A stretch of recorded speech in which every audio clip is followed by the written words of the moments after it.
प्यारे दर्शकों नमस्कार। आइए नजर डालते हैं हमारे प्यारे राज्य हरियाणा की तमाम बड़ी खबरों पर। वीडियो शुरू करने से पहले कमेंट बॉक्स में जय हिंद लिखकर हमें सपोर्ट करें। तो चलिए शुरू करते हैं। 2027 के अंत तक यमुना में नहीं गिरेगी गंदे पानी की एक भी बूंद, सीएम नायब सिंह सैनी। हरियाणा के मुख्यमंत्री नायब सिंह सैनी ने कहा कि सरकार का लक्ष्य है कि वर्ष 2027 के अंत तक यमुना नदी में गंदे पानी की एक भी बूंद ना जाए।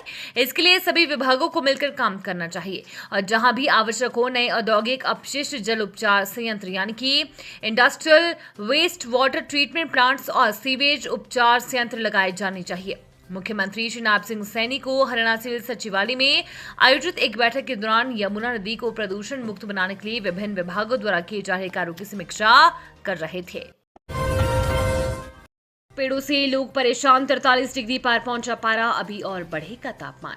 पूरे प्रदेश में अधिकतम तापमान 40 डिग्री सेल्सियस के पार होने से जिंदगी बेहाल हो गई है। शुष्क और गर्म हवाओं ने गर्मी के तीव्र को प्रचंड बना दिया है।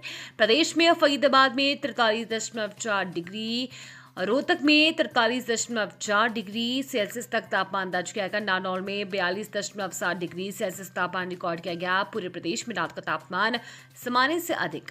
मौसम विशेषज्ञ डॉक्टर चंद्रमोहन ने बताया कि प्रदेश के अधिकतर जिलों में दिन के तापमान में सामान्य से 3 से 5 डिग्री तक की अधिक दर्ज की जा रही है।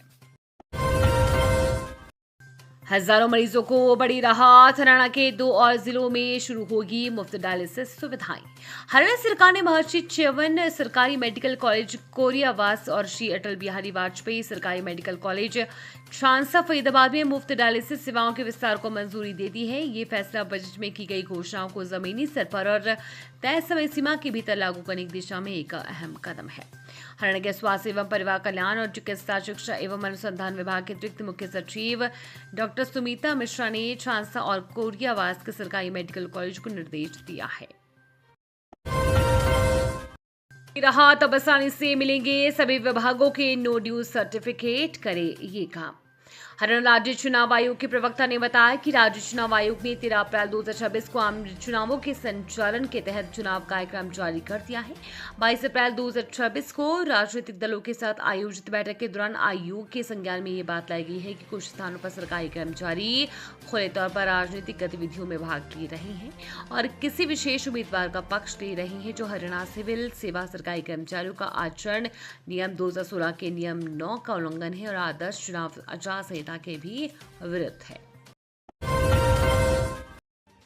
हरियाणा में नई पॉलिसी होगी लागू, हरियाणा के लोगों को नौकरी देने पर कंपनी को सालाना इतने लाख रुपए देगी सरकार। खबर सामने आ रही है, प्रदेश को इंडस्ट्रियल पावर हाउस बनाने के लिए सरकार सभी पुरानी पॉलिसी को खत्म कर नई पॉलिसी लाएगी। यह पॉलिसी निवेश, रोजगार और टेक्नोलॉजी पर केंद्रित है। वर्ष 2020 में भी पॉलिसी बनी थी लेकिन सफल नहीं हुई। अब पॉलिसी में 5 लाख करोड़ निवेश और 10 लाख रोजगार का लक्ष्य रखा गया है। ड्राफ्ट तैयार हो चुका है, जल्द ही इसे कैबिनेट में पास कर लागू करने की तैयारी है। नई पॉलिसी में एमएसएमई या छोटे के बजाय बड़े उद्योगों पर फोकस होगा। हरियाणा में अब पूरी तरह ऑनलाइन हुई राशन डिपो आवेदन की प्रक्रिया, डिपो धारकों को बड़ी राहत। प्रदेश में अब राशन डिपो के लिए आवेदन प्रक्रिया सरल पोर्टल के माध्यम से पूरी तरह ऑनलाइन कर दी गई है। साथ ही नए राशन डिपो का 33% कोटा महिलाओं के लिए तय किया गया है। अच्छा आचरण होने पर 60 वर्ष के बाद भी डिपो धारकों की अवधि 5 साल और बढ़ाने का प्रावधान किया गया है। प्रदेश सरकार ने नए नियमों की अधिसूचना जारी कर दी है। नए नियमों के तहत डिपो धारकों की मृत्यु होने पर उसके परिवार के एक सदस्य को सहानुभूति के आधार पर लाइसेंस दिया जा सकेगा। लोगों को जल्द मिलेगी वायु प्रदूषण से मुक्ति, कमेटी ने किया निरीक्षण। मानेसर निगम क्षेत्र के सेक्टर 78 नवासी गांव नौरंगपुर के लोगों को जल्द ही वायु प्रदूषण के मुक्ति मिलेगी। नगर निगम आयुक्त प्रदीप सिंह की ओर से कमेटी गठित की गई है। कमेटी के सदस्यों ने मौका निरीक्षण किया। कमेटी के सप्ताह के भीतर अपनी रिपोर्ट सौंपेगी। रिपोर्ट के आधार पर उल्लंघनकर्ताओं पर नियमानुसार कार्रवाई अमल में लाई जाएगी।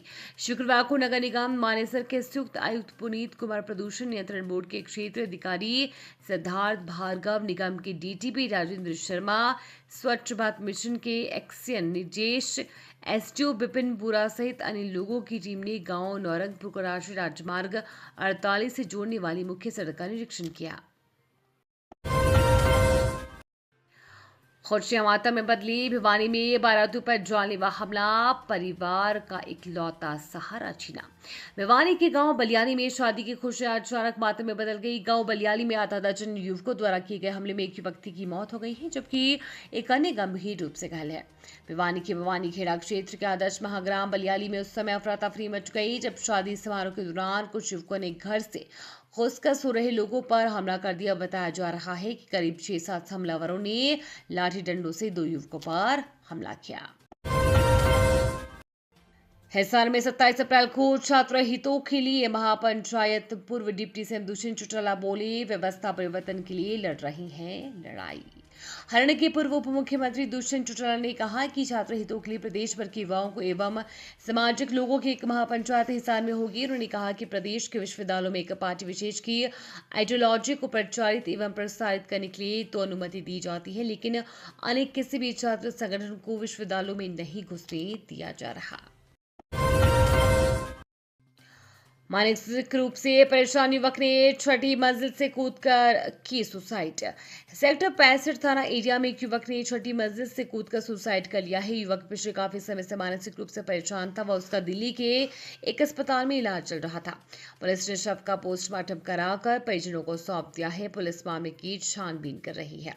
जानकारी के अनुसार सेक्टर 63 स्थित टाइम रेजिडेंसी निवासी LLB शशांक शेखर मिश्रा वर्तमान में कोई नौकरी नहीं कर रहा था। पिछले काफी समय से मानसिक रूप से परेशान था और दिल्ली के एक अस्पताल से उसका इलाज भी चल रहा था। बताया जा रहा है कि 23 अप्रैल की शाम को शशांक शेखर मिश्रा की मां ने उसे भी किसी बात को लेकर टोक दिया था, जिस वजह से उसने ये कदम उठा लिया। ये थी आज की फटाफट खबरें। हम मिलेंगे अगले बुलेटिन में, तब तक के लिए धन्यवाद और जय हिंद।